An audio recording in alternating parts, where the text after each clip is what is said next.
नमस्कार। कहानियों की श्रृंखला में आज हम आचार्य चतुरसेन द्वारा लिखी कहानी खूनी सुनेंगे। अगर आपको मेरा चैनल पसंद आता है और आप मेरे चैनल पर नए हैं तो मेरे चैनल को सब्सक्राइब, लाइक और शेयर कीजिए। आइए सुनते हैं खूनी। उन दिनों हुतात्मा श्री गणेश शंकर विद्यार्थी जेल में थे। तभी प्रताप में यह कहानी छपी थी। पढ़कर उन्होंने लेखक को एक कार्ड लिखा था। उसमें केवल एक ही वाक्य था, खूनी से प्रताप धन्य हो गया। इन बातों को आज अनेक बरस हो गए होंगे। लेखक तब गुरु गरिमापूर्ण आचार्य न थे, उत्तप्त अंगारों पर नृत्य करने वाले कलाकार थे। गांधी जी के अहिंसा तत्व का तब जन्म ही हुआ था और इस कहानी के लेखक ने गांधीवाद पर अपना अप्रतिम रचना सत्याग्रह और असहयोग रची ही थी, जो उन दिनों गीता की भांति पढ़ी जा रही थी। क्रांतिकारियों के आए दिन आतंकपूर्ण साहसिक कार्य सुन पड़ते थे। किसी कलम के धनी का और सरस्वती के वरद पुत्र का यह साहस न था कि उनके आतंकवाद की ओर उंगली भी उठाए। तभी आचार्य ने शुद्ध अहिंसा को राजनीति का एक प्रभावशाली रेखाचित्र इस कहानी में चित्रित किया था। उसका नाम मत पूछिए। आज 10 वर्ष से उस नाम को हृदय से और उस सूरत को आँखों से दूर करने को पागल हुआ फिर रहा हूँ, पर वह नाम और वह सूरत सदा मेरे साथ है। मैं डरता हूँ, वह निडर है। मैं रोता हूँ, वह हंसता है। मैं मर जाऊँगा, वह अमर है। मेरी उसकी कभी भी जान पहचान न थी। दिल्ली में हमारी गुप्त सभा थी। सब दल के आदमी आए थे। वह भी आया था। मेरा उसकी ओर कुछ ध्यान न था। वह मेरे ही पास खड़ा एक कुत्ते के पिल्ले से किलोल कर रहा था। हमारे दल के नायक ने मेरे पास आकर सहज गंभीर स्वर में धीरे से कहा, इस युवक को अच्छी तरह पहचान लो, इससे तुम्हारा काम पड़ेगा। नायक चले गए। मैं युवक की ओर झुका। मैंने समझा शायद नायक हम दोनों को कोई एक काम सुपुर्द करेंगे। मैंने उससे हंसकर कहा, कैसा प्यारा जानवर है। युवक ने कच्चे दूध के समान स्वच्छ आंखें मेरे मुख पर डालकर कहा, काश मैं इसका सहोदर भाई होता। मैं ठठाकर हंस पड़ा। वह मुस्कुराकर रह गया। कुछ बातें हुईं। उसी दिन वह मेरा मित्र बन गया। दिन पर दिन बीतते गए। अछूते प्यार की धाराएं दोनों हृदय में उमड़कर एक धार हो गईं। सरल अकपट व्यवहार पर दोनों एक दूसरे पर मुग्ध होते गए। वह मुझे अपने गांव ले गया। किसी तरह न माना। गांव के एक किनारे स्वच्छ अट्टालिका थी। वह गांव के जमींदार का बेटा था, इकलौता बेटा, हृदय और सूरत का एक सा। उसकी माँ ने 2 दिन में ही मुझे बेटा कहना शुरू कर दिया। अपने होश के दिनों में मैंने वहाँ 7 दिन माता का स्नेह पाया, फिर चला आया। अब तो बिना उसके मन न लगता था। दोनों के प्राण दोनों में अटके रहे। एक दिन उन्मत्त प्रेम के आवेश में उसने कहा था, किसी अघट घटना से जो हम दोनों में एक स्त्री बन जाए तो मैं तुमसे ब्याह कर लूँ। नायक से कई बार पूछा, क्यों, तुमने मुझे उससे मित्रता करने को कहा था? वे सदा यही कहते, समय पर जानोगे। गुप्त सभा की भयंकर गंभीरता सब लोग नहीं जान सकते। नायक मूर्तिमान भयंकर गंभीर थे। उस दिन भोजन के बाद उसका पत्र मिला। वह मेरी पॉकेट में अब भी सुरक्षित है, पर किसी को दिखाऊंगा नहीं। उसे देखकर 2 सांस सुख से भी ले लेता हूँ। आंसू बहाकर हल्का हो जाता हूँ। पुराने रोगी को जैसे कोई दवा खुराक बन जाती है, मेरी वेदना को यह चिट्ठी खुराक बन गई है। चिट्ठी पढ़ भी न पाया था, नायक ने बुलाया। मैं सामने सरल स्वभाव में खड़ा हो गया। 12 प्रधान हाजिर थे। सन्नाटा भीषण सत्य की तस्वीर खींच रहा था।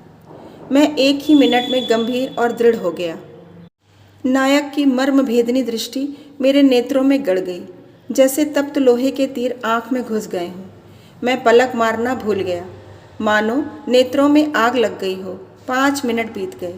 नायक ने गंभीर वाणी से कहा, सावधान, क्या तुम तैयार हो? मैं सचमुच तैयार था। मैं चौंका नहीं। आखिर मैं उसी सभा का परीक्षार्थी सभ्य था। मैंने नियमानुसार सिर झुका दिया। गीता की रक्तवर्ण रेशमी पोथी धीरे से मेज पर रख दी गई। नियम पूर्वक मैंने दोनों हाथों से उठाकर उसे सिर पर चढ़ा लिया। नायक ने मेरे हाथ से पुस्तक ले ली। क्षण भर सन्नाटा रहा। नायक ने एकाएक उसका नाम लिया और क्षण भर 6 नली रिवॉल्वर मेज पर रख दिया। वह 6 अक्षरों का शब्द उस रिवॉल्वर की 6 गोलियों की तरह मस्तिष्क में घुस गया, पर मैं कंपित न हुआ। प्रश्न करने और कारण पूछने का निषेध था। नियम पूर्वक मैंने रिवॉल्वर उठाकर छाती पर रखा और स्थान से हटा। तत्क्षण मैंने यात्रा की। वह स्टेशन पर हाजिर था। अपने पत्र और मेरे प्रेम पर इतना भरोसा उसे था। देखते ही लिपट गया। घर गए, 4 दिन रहे। वह क्या कहता है, क्या करता है, मैं देख सुन नहीं सकता। शरीर सुन्न हो गया था, आत्मा दृढ़ थी, हृदय धड़क रहा था, पर विचार स्थिर थे। चौथे दिन प्रातःकाल जलपान करके हम स्टेशन की ओर चले। तांगा नहीं लिया, जंगल में घूमते जाने का विचार था। काव्यों की बढ़ बढ़कर आलोचना होती चलती थी। उस मस्ती में वह मेरे मन की उद्विग्नता भी न देख सका। धूप और खिली, पसीने और बह चले। मैंने कहा, चलो कहीं छाँव में बैठें। घनी कुंज सामने थी, वहीं गए। बैठते ही जेब से अमरूद निकालकर उसने कहा, सिर्फ 2 ही पके थे, घर के बगीचे के हैं, यहीं बैठकर खाने के लिए लाया था। एक तुम्हारा, एक मेरा। मैंने चुपचाप अमरूद लिया और खाया। एकाएक मैं उठ खड़ा हुआ। वह आधा अमरूद खा चुका था। उसका ध्यान उसी के स्वाद में था। मैंने धीरे से रिवॉल्वर निकाला, घोड़ा चढ़ाया और कंपित स्वरों में उसका नाम लेकर कहा, अमरूद फेंक दो और भगवान का नाम लो, मैं तुम्हें गोली मारता हूँ। उसे विश्वास न हुआ। उसने कहा, बहुत ठीक, पर इसे खा तो लेने दो। मेरा धैर्य छूट रहा था। मैंने दबे कंठ से कहा, अच्छा खा लो। खाकर वह खड़ा हो गया, सीधा तन कर। फिर उसने कहा, अब गोली मारो। मैंने कहा, हंसी मत समझो, मैं तुम्हें गोली ही मारता हूँ, तुम भगवान का नाम लो। उसने हंसी में ही भगवान का नाम लिया और वह फिर नकली गंभीरता से खड़ा हो गया। मैंने एक हाथ से अपनी छाती दबाकर कहा, ईश्वर की सौगंध, हंसी मत समझो, मैं तुम्हें गोली मारता हूँ। मेरी आंखों में वही कच्चे दूध के समान स्वच्छ आंखें मिलाकर उसने कहा, मारो। क्षण भर भी विलंब करने से मैं कर्तव्यच्युत हो जाता। पल पल में साहस डूब रहा था। दनादन 2 शब्द गूंज उठे। वह कटे वृक्ष की तरह गिर पड़ा। दोनों गोली छाती को पार कर गईं। मैं भागा नहीं, भय से इधर उधर मैंने देखा भी नहीं, रोया भी नहीं। मैंने उसे गोद में उठाया, मुंह की धूल पोंछी, रक्त साफ किया। आंखों में इतनी ही देर में कुछ का कुछ हो गया था। देर तक उसे गोद में लिए बैठा रहा, जैसे माँ सोते बच्चे को जागने के भय से निश्चल लिए बैठी रहती है। फिर मैं उठा, ईंधन चुना, चिता बनाई और जलाई। अंत तक वहीं बैठा रहा। 12 प्रधान हाजिर थे। उसी स्थान पर मैं खड़ा हुआ। नायक के नीरव हाथ बढ़ाकर रिवॉल्वर मांगा। नायक ने नीरव हाथ बढ़ाकर रिवॉल्वर मांगा। रिवॉल्वर दे दिया। कार्य सिद्धि का संकेत संपूर्ण हुआ।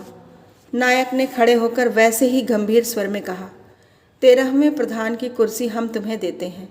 मैंने कहा, 13वें प्रधान की हैसियत से मैं पूछता हूँ कि उसका अपराध मुझे बताया जाए। नायक ने नम्रतापूर्वक जवाब दिया, वह हमारे हत्या संबंधी षड्यंत्रों का विरोधी था। हमें उस पर सरकारी मुखबिर होने का संदेह था। मैं कुछ कहने योग्य न रहा। नायक ने वैसी ही गंभीरता से कहा, नवीन प्रधान की हैसियत से तुम यथेष्ट एक पुरस्कार मांग सकते हो। अब मैं रो उठा। मैंने कहा, मुझे मेरे वचन फेर दो, मुझे मेरी प्रतिज्ञाओं से मुक्त कर दो। मैं उसी के समुदाय का हूँ। तुम लोगों में नंगी छाती पर तलवार के घाव खाने की मर्दांगी न हो तो तुम अपने को देशभक्त कहने से इनकार कर दो। तुम्हारी इस कायर हत्याओं को मैं घृणा करता हूँ। मैं हत्यारों का साथी, सलाही और मित्र नहीं रह सकता। तुम 13वीं कुर्सी को जला दो। नायक को क्रोध न आया। 12 प्रधान पत्थर की मूर्ति की तरह बैठे रहे। नायक ने उसी गंभीर स्वर में कहा, तुम्हारे इन शब्दों की सज़ा मौत है, पर नियम अनुसार तुम्हें क्षमा पुरस्कार में दी जाती है। मैं उठकर चला आया। देश भर घूमा, कहीं ठहरा नहीं। भूख, प्यास, विश्राम और शांति की इच्छा ही मर गई दिखती है। बस अब वही पत्र मेरे नेत्र और हृदय की रोशनी है। मेरा वारंट निकला था। मन में आया कि फांसी पर जा चढ़ूं। फिर सोचा मरते ही उस सज्जन को भूल जाऊंगा। मरने में अब क्या स्वाद है। जीना चाहता हूँ। किसी तरह सदा जीते रहने की लालसा मन में बसी है। जीते जी ही मैं उसे देख और याद रख सकता हूँ। धन्यवाद।